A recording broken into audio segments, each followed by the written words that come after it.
Bismillahirrahmanirrahim. Alhamdulillah. Hamdan katsiran thayyiban mubarakan fih. Kama yuhibbu rabbuna wa yarda. Asyhadu an la ilaha illallah wahdahu la syarika lah. Wa asyhadu anna Muhammadan abduhu wa rasuluh. Allazi la nabiyya ba'da. Alhamdulillah. Di malam hari ini kembali kita bisa dipertemukan Allah Subhanahu wa taala, di mana kita melanjutkan risalah kajian akhlak kita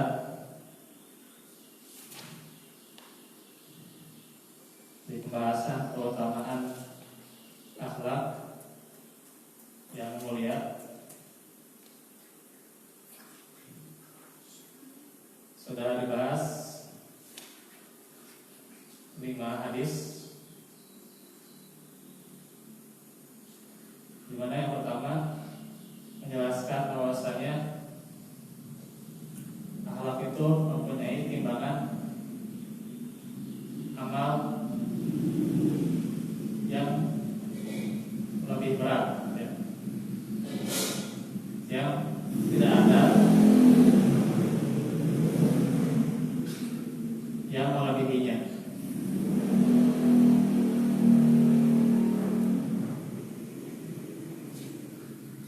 Yang kedua, bagaimana hadis yang dijelaskan dari orang mukmin yang paling sempurna imannya adalah yang paling baik dan paling mulia dari mereka akhlaknya. Yang ketiga,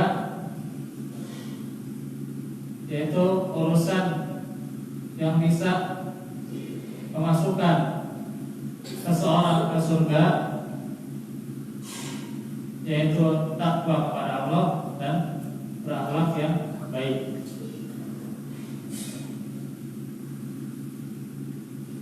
Dan juga urusan yang bisa memasukkan orang ke neraka adalah mulut dan kemaluan. Yang keempat,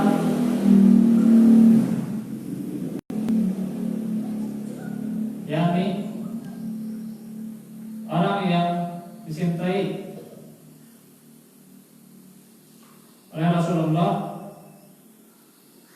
dan yang paling dekat denganku tempat duduknya di hari kiamat,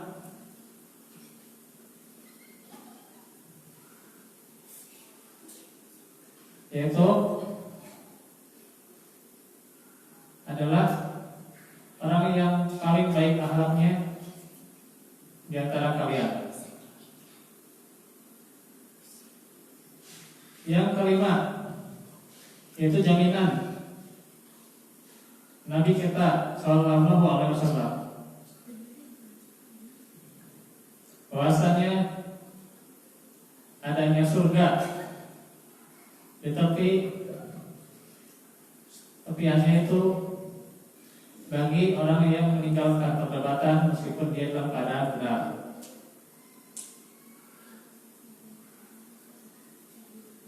Selanjutnya, surga di tengahnya dijaminkan bagi orang yang meninggalkan dusta walaupun dalam keadaan bergurau.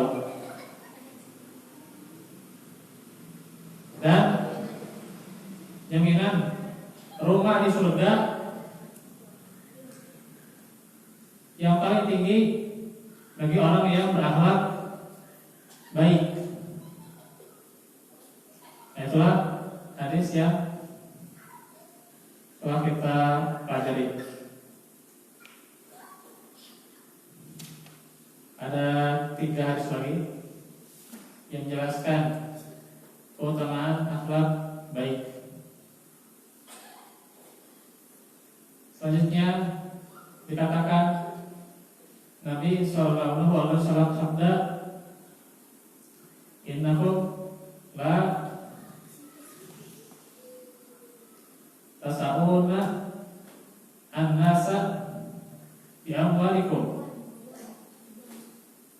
wal yasahum minhum bastul wajhi wa husnul khuluqi. Sesungguhnya kalian tidak akan bisa memberi keleluasaan kepada manusia dengan harta kalian, tetapi berilah keleluasaan darimu kepada mereka dengan wajah yang berseri dan akhlak yang baik. Ini menjelaskan bagaimana keutamaan dari akhlak itu bisa memberikan keluasan bagi orang-orang. Karena itu harta-harta keturunan-keturunan tidak akan bisa.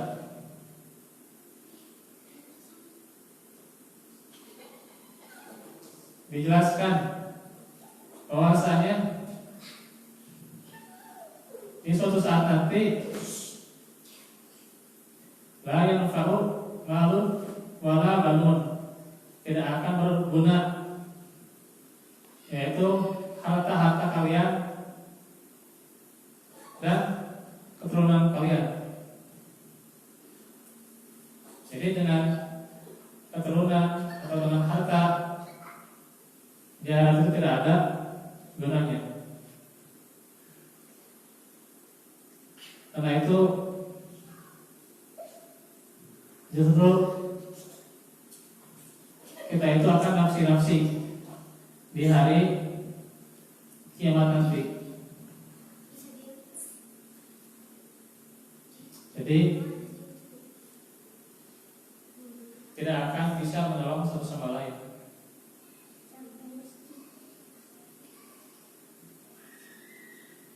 Maka tentunya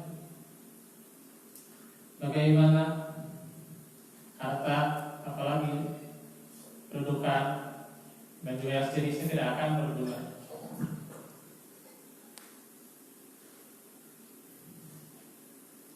Karena itu keleluasaan kepada mereka maka harus diberikan dengan wajah yang berseri. Yaitu ya, wajah yang berseri dan akhlak yang baik.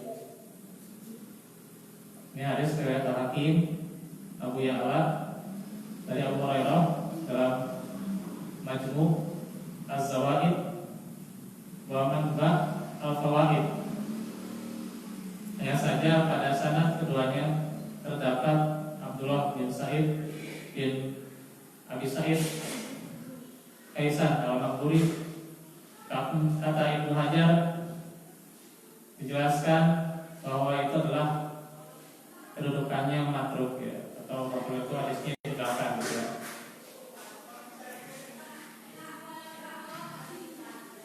Yang saja kalau melihat dari redaksi ini adalah ada hal yang benar gitu ya. Yang saja tentunya kalau dari segi riwayat itu adalah sanadnya matruk gitu ya, atau perawinya matruk yang ditinggalkan hadisnya gitu.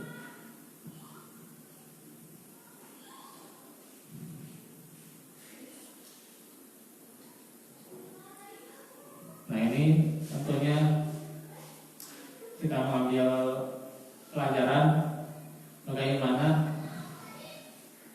wajah yang berseri dan akhlak yang mulia itu kan bisa memberikan kepada orang lain ketenangan, ketenteraman dan sebagainya. Tidak ada reaksi yang lain ya. Kalau kita mencari penguatnya. Hanya saja kalau lihat hadis yang ini dia rawinya matruk ya, ditinggalkan.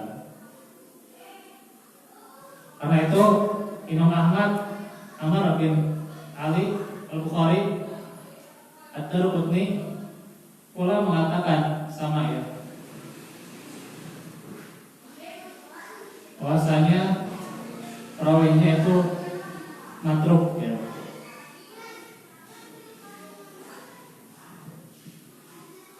Tapi di sini kita ambil tentunya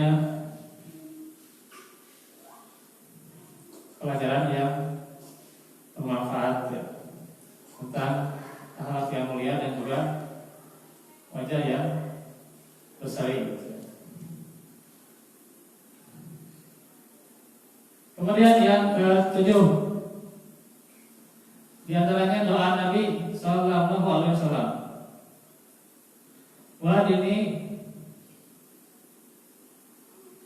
di ahsanil akhlaqi la yahdi bi ahsaniha illa anta wasrif anni sayyi'aha la yasrifu anni sayyi'aha illa anta. Nah, kalau ini bisa diamalkan ya, doa sehari-hari ya. Wah dini bi'ahsanil akhlaqi la yahdi bi'ahsaniha illa anta wasrif anni sayyi'aha la yasrifu anni sayyi'aha illa anta. Dan tunjukilah aku kepada sebaik-baik akhlak, karena tidak ada yang menunjukkan kepada sebaik-baik akhlak kecuali Engkau. Dan hindarkanlah dariku akhlak yang buruk, karena tidak ada yang dapat menghindarkan akhlak yang buruk dariku kecuali Engkau. Dari sebuah tempat dari Ali bin Abi Thalib. Ini doa yang bisa kita amalkan ya. Kalau belum hafal nanti bisa dibaca lagi ya, atau bisa didengarkan ya, berulang-ulang rekamannya gitu ya. Ini doa yang sangat utama ya, karena bagaimanapun seorang yang mulia tidak akan lepas segala tingkah lakunya dari takdir yang sudah Allah gariskan. Dan juga dijelaskan dalam surah As-Saffat, Allah khalaqakum wa ma ta'malun. Jadi Allah yang sudah menciptakan ya, bersama juga amalnya juga ya, sudah ditakdirkan. Tapi yang namanya manusia harus berusaha ya, berupaya. Itu ya Pak, dia harus berupaya. Tidak ada kata diam ya, atau tidak ada kata bertahan, berhenti daripada akhlak yang mulia. Harus terus ada upaya ya. Karena apa? Setiap orang itu akan dihisab, dipertanggungjawabkan di setiap akhlaknya, setiap tindakannya, setiap perbuatannya, itu akan dipertanggungjawabkan.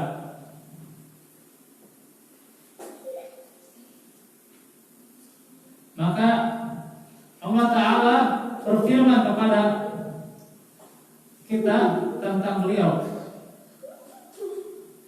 wa innaka la'ala khuluqin azim, dan sesungguhnya engkau benar-benar berakhlak yang luhur, berakhlak yang agung, akhlak yang agung yang ditunjukkan oleh Nabi kita. Itu dalam surah Al-Qalam ayat keempat. Ini menunjukkan bagaimana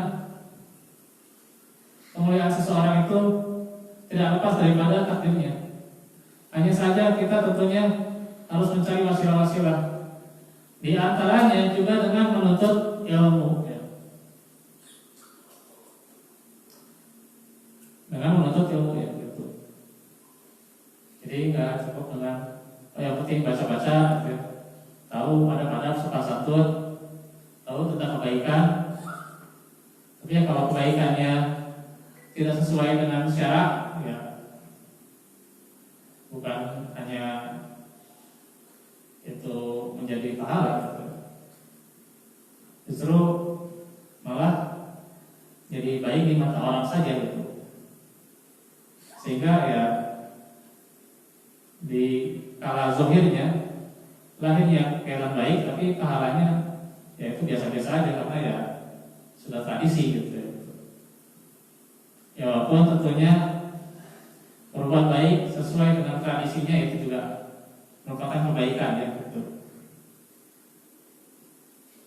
Karena kebiasaan itu menjadi hukum gitu ya.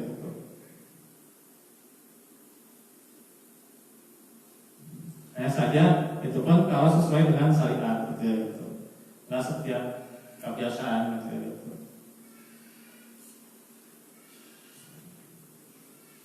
Kalau kebiasaannya di masyarakat menjilat setelah makan itu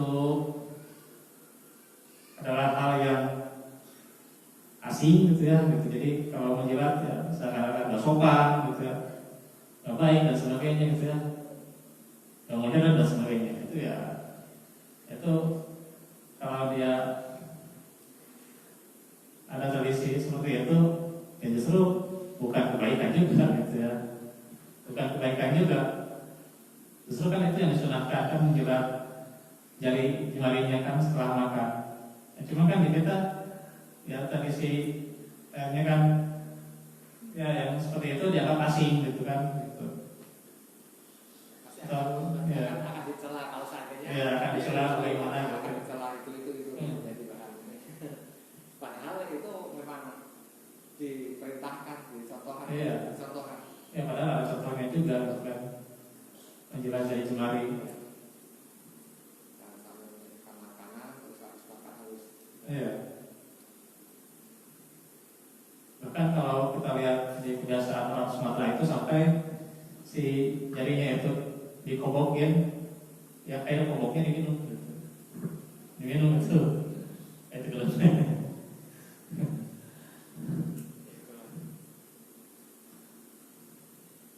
Jadi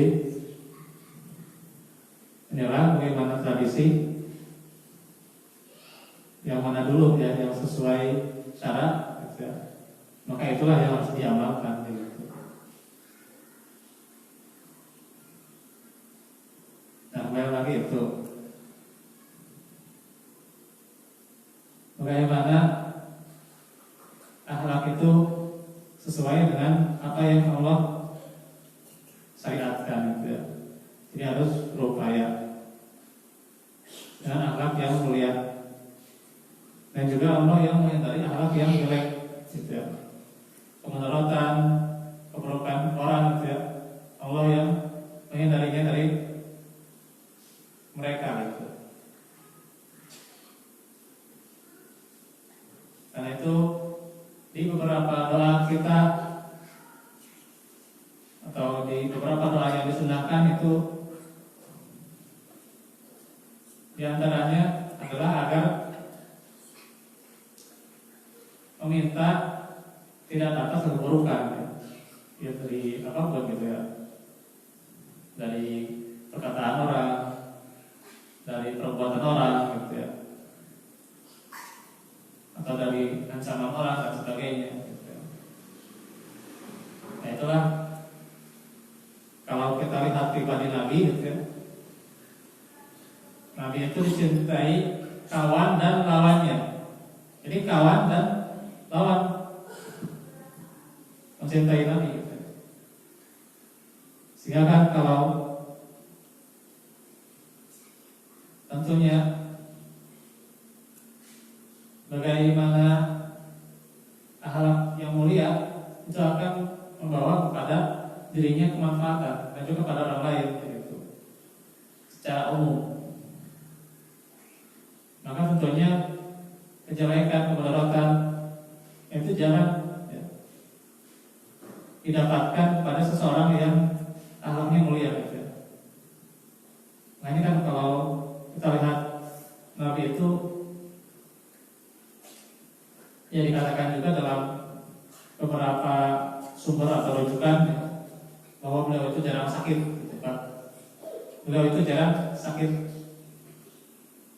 Bukan hanya beliau menjaga makanan ya, pola sehat, pola makannya gitu ya. Itu memang jelas gitu ya. Pasti gitu ya, pola makan ya. Itu memang harus dijaga gitu ya gitu. Pola istirahat itu memang harus dijaga ya.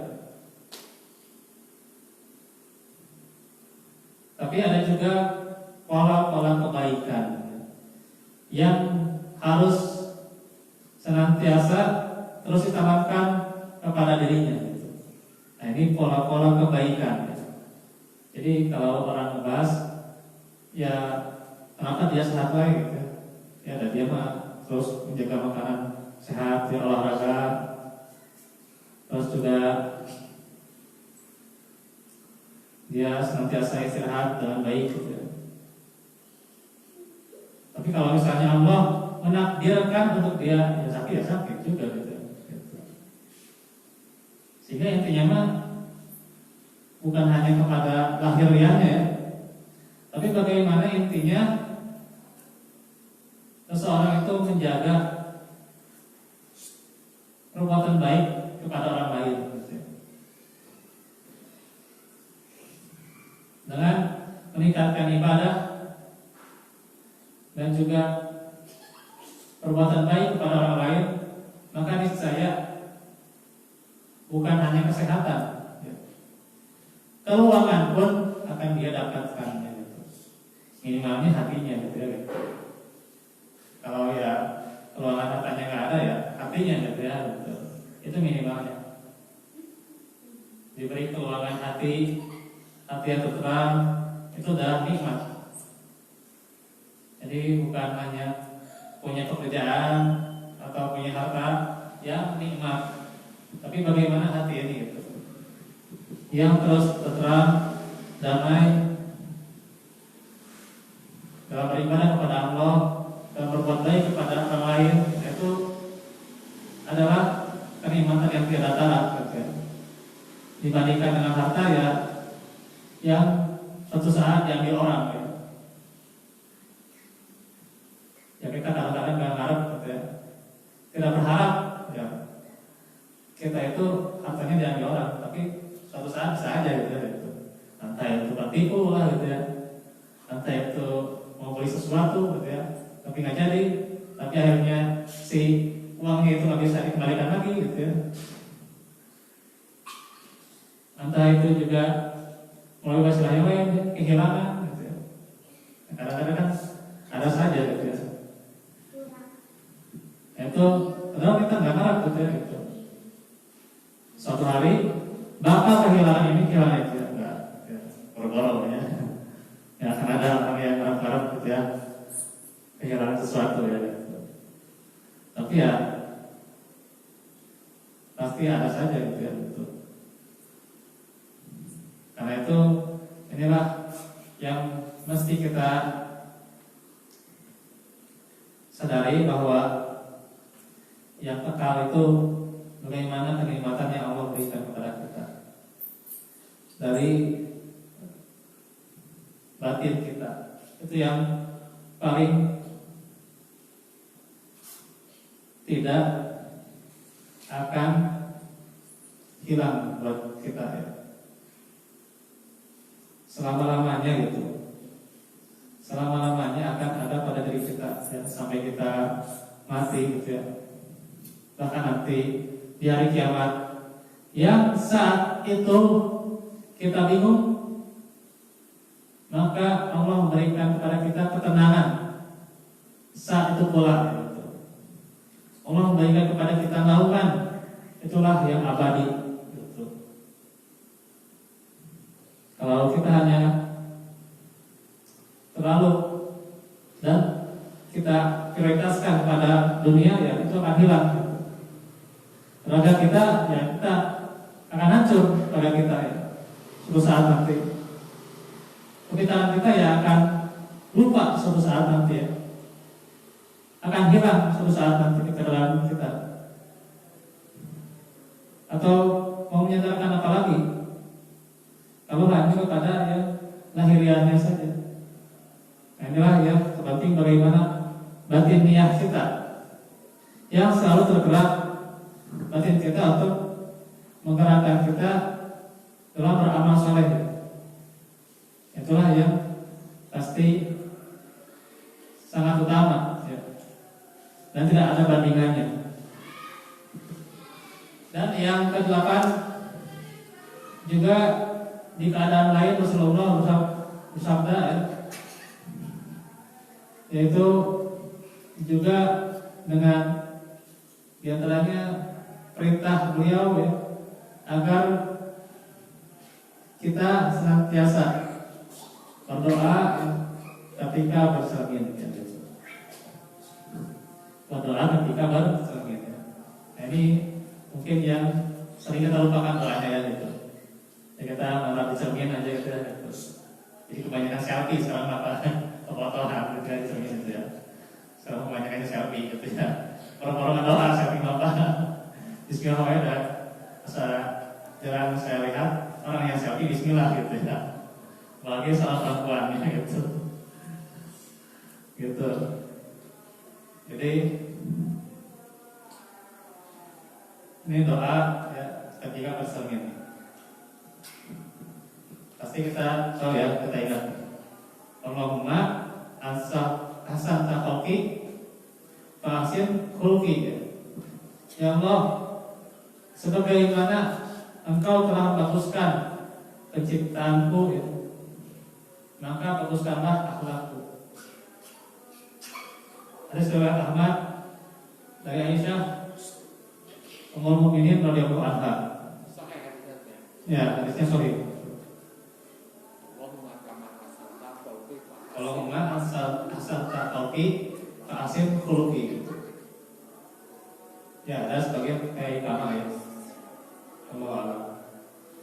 Sebenarnya saya baca juga ini Allahumma asal taqi fa'asin khuluqi. Ini yang bisa kita amalkan sehari-hari. Karena tentunya bagaimanapun seseorang untuk meraih akhlak yang mulia itu harus berdoa ya. Senantiasa berdoa agar tentunya dia terus diperbaiki akhlaknya sehari-hari. Karena itu kan di dalam surah Al-Mu'min dijelaskan ya, bahwasanya manusia itu sudah fa'asana suwarakum wa razaqakum minat thayyibat. Jadi enggak usah dilakukan lagi ya, baik rezekinya, kemudian raganya, fisiknya itu sudah diberikan kebaikan ya. Hanya saja ini akhlaknya. Ini perlu tentunya kita senantiasa berdoa kepada Allah Subhanahu wa taala. Ini saja dahulu yang bisa kita bahas. Insyaallah nanti kita akan lanjutkan di kesempatan yang lainnya. Barakallahu fikum. Rabbana atina fid dunya hasanah wa qina adzabannar. Rabbana atina fid dunya hasanah wa qina adzabannar. Subhanakallahumma wa bihamdika asyhadu an la ilaha illa anta astaghfiruka wa atubu ilaik. Walhamdulillahi rabbil alamin. Assalamualaikum warahmatullahi wabarakatuh.